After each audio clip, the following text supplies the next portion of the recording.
우리 잘 오셨습니다. 만남이 축복입니다. 함께 인사 나누시겠습니다. 잘 오셨습니다. 만남이 축복입니다. 잘 오셨습니다. 만남이 축복입니다. 우리의 만남이 저주가 아니라 복이 되시기를 주님의 이름으로 축복합니다. 아멘. 걱정거리가 아니라 기쁨이 되시기를 주님의 이름으로 축복합니다. 저희가 룻기 강해에 이어서 이제 에베소 강해 말씀으로 함께 은혜를 받으려고 하는데요. 우리 지난주에 함께 나누었던 말씀은 왜 에베소서입니까? 라는 그런 질문이었어요. 에베소서 말씀을 통해서 우리 교회의 정체성을 찾고 무너지지 않고 흔들리지 않는 우리 주원교회 되어지기를 간절히 소망합니다. 오늘 이 말씀 가운데 교회의 정체성을 우리가 함께 생각해보고 깨닫고 그 정체성 위에 우리 주원교회가 든든히 세워져 가시기를 주님의 이름으로 축복합니다. 우리 말씀 프린트물로 가겠습니다. 1절과 2절 말씀이에요. 다시 한번 읽어보겠습니다. 하나님의 뜻으로 말미암아 그리스도 예수의 사도된 바울은 에베소에 있는 성도들과 그리스도 예수 안에 있는 신실한 자들에게 편지하노니 하나님 우리 아버지와 주 예수 그리스도로부터 은혜와 평강이 너희에게 있을지어다. 아멘. 여러분 어떤 편지의 시작 글이냐면 내가 누구고 누구에게 편지를 쓰는 거고 그들에게 축복하는 인사말이에요. 그죠? 근데 여러분 이 짧은 두 절 가운데 교회의 정체성에 대해서 분명하게 제시하고 있어요. 교회는 이런 곳이야 라고요. 여러분 한번 찾아보세요. 한번 생각해보세요. 이게 내가 생각해서 찾은 건요 내게 돼요. 정말 기억에 오래 남습니다. 1절과 2절 말씀 잠시 한 1분 정도 시간을 드릴게요. 한번 묵상하시면서 도대체 교회는 무엇일까? 교회의 정체성은 뭐라고 이야기하는 걸까? 한번 찾아보시겠습니까? 여러분 여기서 교회란 무엇인가? 그냥 인사말 같은데요. 아주 중요한 이야기를 하고 있어요. 1절 말씀 어떻게 시작하죠? 하나님의 뜻으로 말미암아. 이거는요 바울을 소개하고 있는 거예요. 나는 예수 그리스도 안에 있는 사도된 바울인데 그냥 내가 바울이다 사도다라고 한 게 아니라 하나님의 뜻으로 말미암아 사도가 되었다. 이거를 강조하고 있어요. 근데 여러분 생각해 보세요. 굳이 이렇게 이야기하지 않더라도 나는 예수 안에 있는 내가 예수님을 만난 예수님 안에서 속량을 받은 사도야 라고 이야기를 할 수 있음에도 불구하고 앞에 뭐라고 시작하냐면 하나님의 뜻으로 말미암아. 앞에 하나님의 뜻으로 말미암아가 굳이 들어가지 않아도 돼요. 그러면 이게 에베소서에만 이렇게 기록되어져 있냐? 그건 아니에요. 13개의 서신 가운데 5개의 서신에서 하나님의 뜻으로 말미암아 이 단어를 사용하고 있어요. 그럼에도 불구하고 이 하나님의 뜻으로 말미암아 라고 소개하는 이유는 뭐냐면 우리 함께 고백해 볼게요. 교회는 하나님의 뜻으로 말미암아 세워졌습니다. 다시 한번 고백할게요. 교회는 하나님의 뜻으로 말미암아 세워졌습니다. 여러분 이 편지 인사말에서 이걸 강조하고 있는 거예요. 교회는 사람의 뜻으로 세워진 게 아니다. 교회는 하나님의 뜻으로 말미암아 세워진 곳이다 라고 하는 것을 강조하고 있는 거예요. 왜 그런가 하면요. 이 에베소 교회가 처음 시작될 때의 모습을 우리 지난주에 함께 말씀을 나눴는데 그 지도에 보시면요. 왼쪽에 있는 지도가 2차 선교 여행 지도예요. 안디옥부터 출발하는데요. 쭉 갔다가 고린도에서 에베소로 가게 되죠. 여기 에베소에 잠깐 머무르게 돼요. 그 밑에 사도행전 15장 36절에서 18장 22절 이게 2차 선교 여행에 대한 말씀인데 여러분 시간 되실 때 한번 말씀을 쭉 보시면서 지명을 따라서 한번 읽어보시는 것도 큰 은혜가 될 줄로 믿습니다. 근데 뭐냐면 2차 선교 여행 때 잠깐 머물렀어요. 그 잠깐 머물렀을 때 에베소에 있는 사람들이 바울을 환호합니다. 거기서 예수님의 말씀을 전하니까 너무 기쁜 거예요. 너무 즐거운 거예요. 그래서 떠나지 마세요. 바울 사도요. 떠나지 마시고 우리와 함께 여기서 머물러서 우리 크게 교회도 이루고 같이 복음화도 시키고 생명도 전하고 그렇게 합시다라고 바울이 떠나는 것을 말렸어요. 가지 마세요. 가지 마세요. 우리 여기 좀 더 있어주세요. 말씀도 전해주세요. 누구나 가나 나를 환영해 주니까 여기서 또 사람들이 말씀에 은혜를 받으니까 믿는 사람들이 점점 많아지니까 얼마나 기뻤겠어요. 근데 그때 바울이 뭐라고 이야기하는지 아세요? 그때 아주 중요한 이야기를 하는데 우리 말씀 프린트물에 사도행전 18장 21절 말씀 읽어보겠습니다. 작별하여 이르되 만일 하나님의 뜻이면 너희에게 돌아오리라 하고 배를 타고 에베소를 20절 말씀 볼까요? 20절 여러 사람이 더 오래 있기를 청하되 여러분 이해가 되세요? 여러 사람이 떠나지 말라고 여기 우리 같이 말씀 나누자고 교회 세워가자고 하는데 떠났어요? 안 떠났어요? 떠났어요. 왜 떠났어요? 그에게 남긴 메시지가 있어요. 뭐가 있으면 내가 다시 돌아올 거야. 뭐가 있으면요? 하나님의 뜻이면. 근데 너무나 놀랍게도요. 사도행전 19장에 가니까 1절 말씀 여기서 이제 3차 선교여행이 시작돼요. 그 지도의 오른쪽인데 안디옥에서 출발해서 바로 어디로 가냐면 에베소로 가요. 19장 1절 말씀 읽어볼게요. 아볼로가 고린도에 있을 때에 바울이 윗지방으로 다녀 어디로 왔어요? 그 사도행전 19장 1절 말씀 보이시나요? 우리 같이 한 목소리로 크게 읽어주실게요.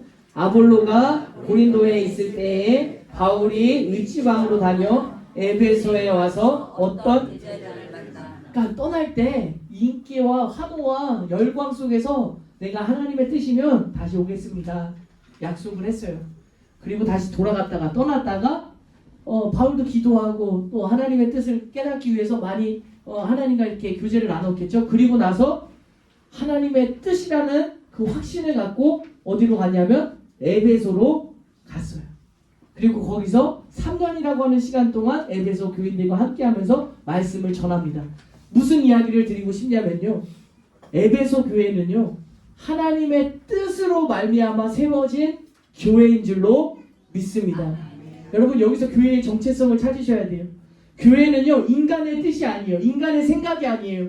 우리의 욕심이 아니에요. 우리의 목적이 아니에요. 오직 하나님의 뜻으로 말미암아 세워진 교회인 줄로 믿습니다. 이걸 좀 풀어서 말씀을 드리면 교회라는 곳은 누구의 뜻을 이루는 곳이에요? 맞아요. 여러분 꼭 기억하세요. 교회는 우리의 뜻이 아니에요. 우리의 어떤 목적이 아니에요. 우리의 어떤 꿍꿍이가 아니에요. 우리의 어떤 저 시꺼먼 어떤 목적을 이루기 위한 이곳에 모인 것이 아니라 누구의 뜻이요? 하나님의 뜻을 이루기 위한 곳이다 라고 하는 것을 꼭 기억하시기를 주님의 이름으로 축복합니다. 여러분 그러면요. 교회를 공격해요. 교회를 공격해도 돼요? 안 돼요? 왜 안 되죠? 아멘. 여러분 교회를 공격하지 마시기를 주님의 이름으로 축복합니다. 교회를 공격하는 일에 동참하지 마시기를 주님의 이름으로 축복해요.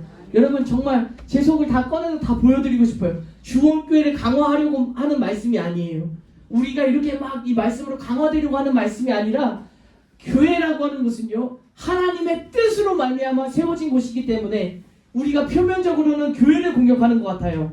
그죠? 근데 교회를 공격하는 게 아니라 그 본질은 뭐냐면 하나님의 뜻을 거스리는 거예요. 하나님께 반기를 드는 거예요. 하나님께 반역하는 거예요. 그러니까 교회를 공격한다라고 하는 것이 그리스도인 믿는 사람들을 우리 성도님들을 서로 공격하고 싸우고 이런 일은 뭐냐면 이게 관계적인 문제가 아니라 하나님의 뜻을 거스리는 일이다라고 하는 거예요. 여러분 이건 제 생각이 아니에요. 말씀에 어떤 말씀들이 나오냐면 그 밑에 있는 말씀들인데요. 사울이 바울이라고 하는 사람은요. 그리스도인들을 잡아서 죽이는 사람이었어요.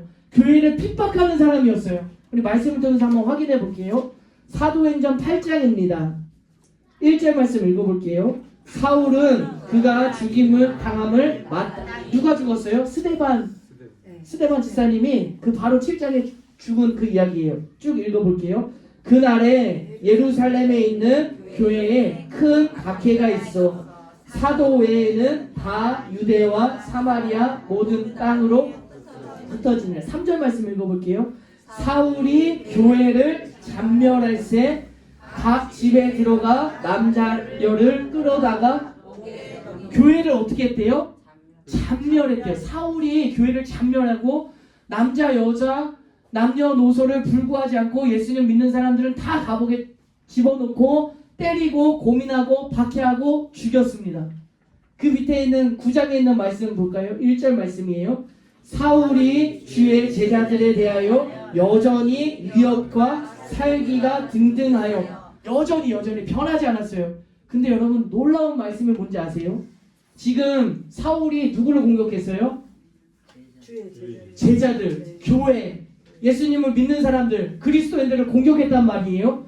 담에색에서 예수님이 사울을 찾아가십니다. 그리고 뭐라고 말씀하시는지 잘 한번 보세요. 4절 말씀 읽어볼게요. 땅에 엎드려져 들음에 소리가 있어 이르되 사울아 사울아 내가 어찌하여 누구를 박해한대요? 나를 박해하느냐. 여러분 이해가 되세요? 사울이 바울이 무슨 예수님을 박해해요. 교회를 잔멸하고 예수 믿는 사람들 잡아다가 감옥에 집어넣고 예수님 믿는 사람 때리고 그게 의로 여기고 이게 맞다라고 옳게 여겼던 그의 행동을 보시고 주님께서 찾아가셔서 왜 교회를 박해하냐, 왜 예수 믿는 사람들을 그렇게 못살게 구냐, 그렇게 말씀하지 않으시고 뭐래요? 어찌하여 나를. 그러니까 여러분 이 말씀을 다시 한번 그냥 직설적으로 말씀을 드리면 교회를 공격하는데 하나님의 입장에서는 왜 나를 공격하냐, 왜 내 뜻에 거스르냐, 왜 하나님의 뜻으로 말미암아 세워진 교회를 공격하느냐, 핍박하느냐, 박해하느냐라고 물으시는 거죠.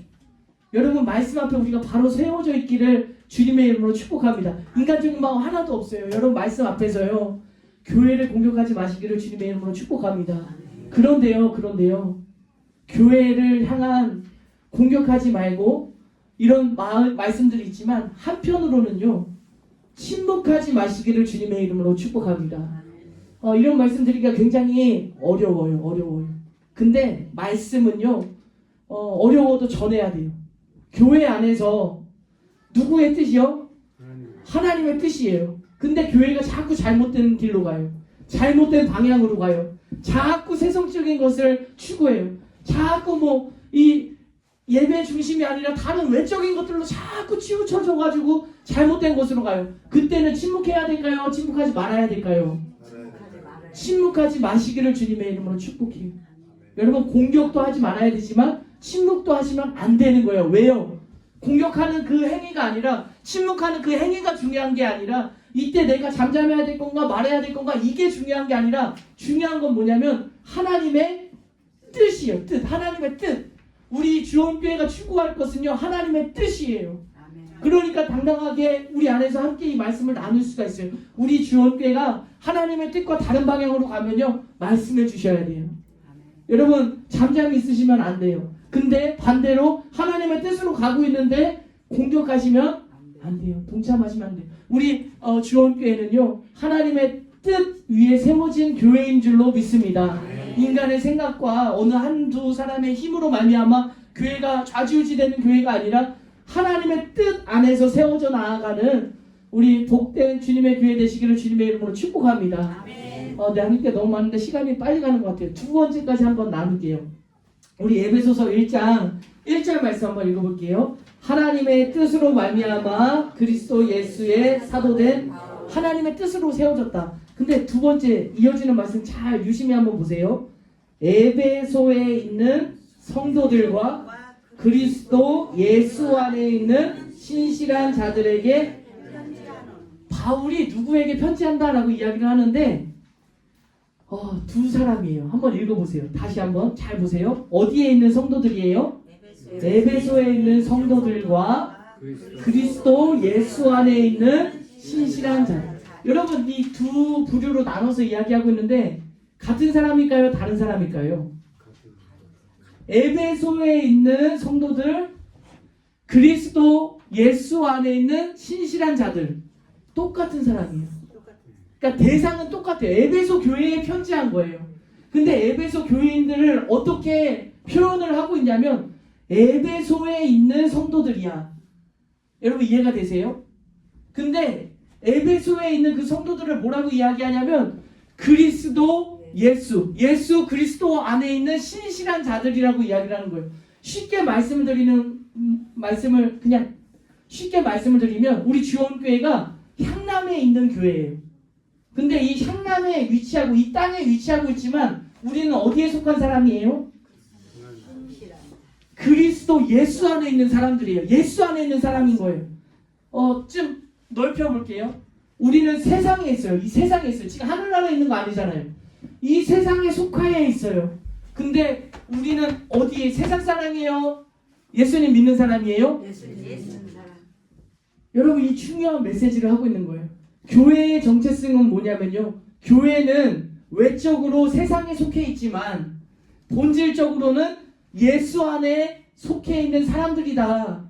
우리 교회는 이 세상에 지금 위치하고 있지만 우리는 예수 안에 있는 사람들이다 라고 하는 것을 선포하고 있는 거예요. 여러분 이해가 되세요? 네. 내가 예수님을 믿지만 지금 어디 살아요? 이 세상 속에 살고 있는 거예요.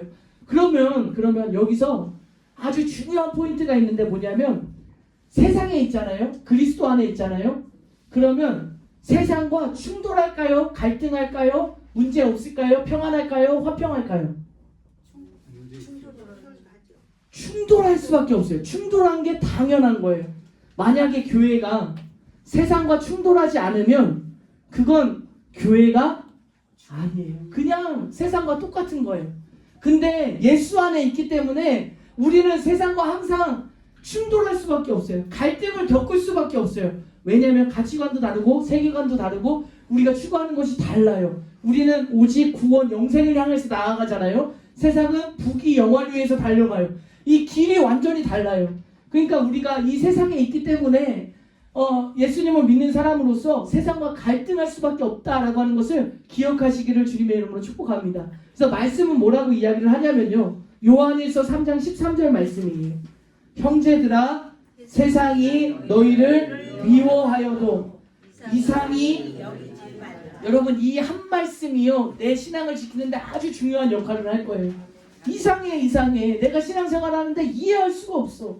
세상을 살아가는데 내가 예수 안에 있기 때문에 자꾸 부딪혀요. 직장 문제도 그래요. 자녀 문제도 그래요. 내가 삶 속에서 자꾸 세상적인 가치관과 부딪힌다면 여러분 잘 가고 계신 거예요. 왜냐하면 예수 안에 있기 때문인 줄로 믿습니다. 여러분 예수님께서 이런 말씀을 하셨어요. 그 맨 밑에 있는 마태복음 5장 13절 말씀 읽어볼게요. 너희는 세상의 소금이니 소금이 만일 그 맛을 잃으면 무엇으로 짜게 하리요? 후에는 아무 쓸데없어 다만 밖에 버려져 사람에게 너희는 하늘나라의 소금이야. 그러지 않고요. 어디의 소금이래요? 세상의 소금이래요.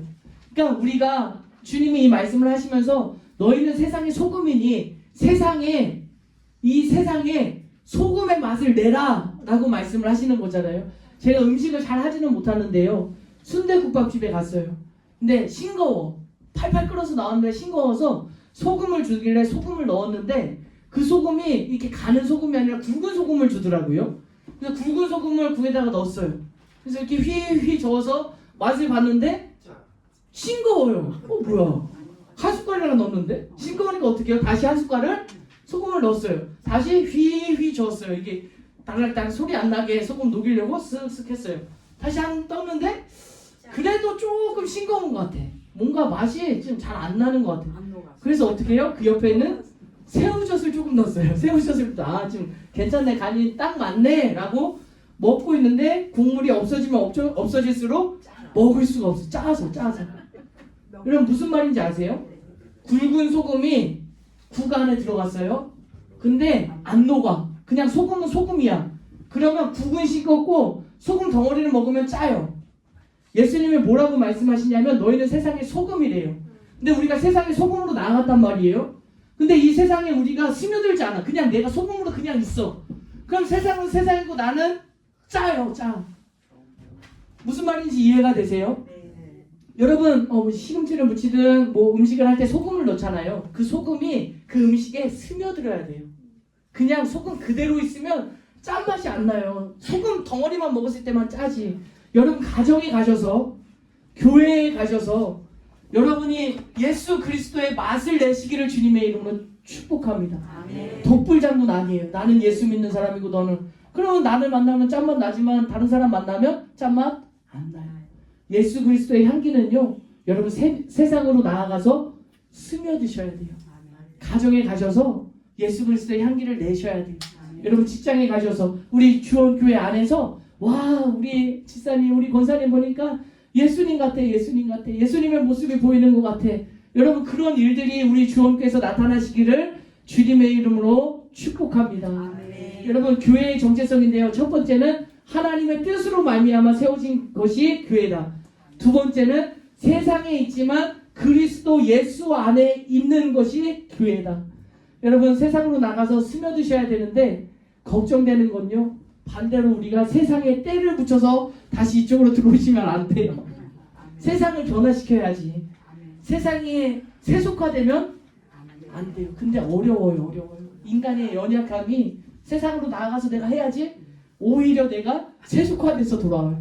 그래서 중요한 건 무엇이냐면 말씀이고 기도고 이 공동체인 줄로 믿습니다. 왜냐면요 우리 공동체 안에서 함께 품어줄 거예요. 실수가 있어도 잘못이 있어도 예수 그리스도 안에서 함께 권면하면서 느리며 같이 밀어주고 끌어주면서 우리가 어디로 향할 거냐면 영생으로 향할 것입니다. 믿음을 지켜 영생을 취하는 우리 주원교회 되시기를 주님의 이름으로 축복합니다. 여러분 세 번째 교회의 정체성이 있는데요. 오늘 시간이 많이 흘러서 2절 말씀 읽어보겠습니다. 하나님 우리 아버지와 주 예수 그리스도로부터 은혜와 평강이 여러분 이제 바울의 입장에서는요 언제 죽을지 몰라요. 이제 감옥에 갇혔어요. 언제 순교당할지 몰라요. 마지막으로 에베소에 있는 교인들을 축복하고 싶었을 거예요. 권면하고 싶었을 거예요. 그때 가장 소중하고 가장 존귀한 말로 축복해주고 싶었을 거예요. 근데 그들을 축복해주는데 뭐와 뭐가 있을지어다라고 선포해요. 한번 읽어볼까요? 은혜와 여러분 교회는요 은혜와 평강이 있는 곳인 줄로 믿습니다. 이걸 좀 풀어가지고 우리 다음 주에 좀 구체적으로 함께 말씀을 나눌게요. 다음 주에도 오셔서 우리 함께 은혜 받으셨으면 좋겠습니다. 제가 잠깐 기도할게요. 하나님 수많은 교회들이 무너지고 있습니다. 지금도 수많은 그리스도인들이 무너지고 쓰러지고 절망 가운데 있습니다.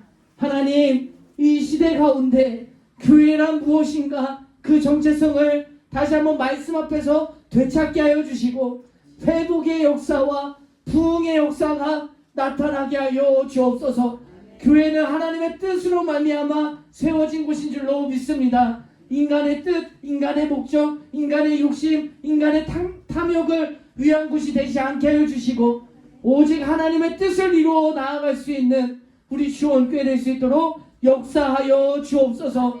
하나님의 뜻 앞에서 교회를 공격하지 않게 하여 주시고 교회를 무너뜨리는 일에 잠잠하지 않을 수 있도록 하나님 지혜와 명철을 허락하여 주옵소서. 우리의 마음과 생각 세계는 오로지 하나님의 뜻을 추구하며 나아갈 수 있는 우리 모두가 될 수 있도록 역사하여 주옵소서. 하나님 우리 주원교회 향남에 위치하고 있습니다. 이 세상에 위치하고 있습니다. 그럼에도 불구하고 우리는 예수 그리스도 안에 있는 줄로 믿습니다. 세상과 충돌을 할 수밖에 없지만 갈등을 겪을 수밖에 없지만 하나님 우리 모두에게 힘과 능력과 위로 허락하여 주셔서 세상에 나아가 예수 그리스도의 사랑을 전하며 세상을 변화시키며 복음화하며 생명 전하여 세상 속에 스며들 수 있는 우리 모두가 될 수 있도록 인도하여 주옵소서.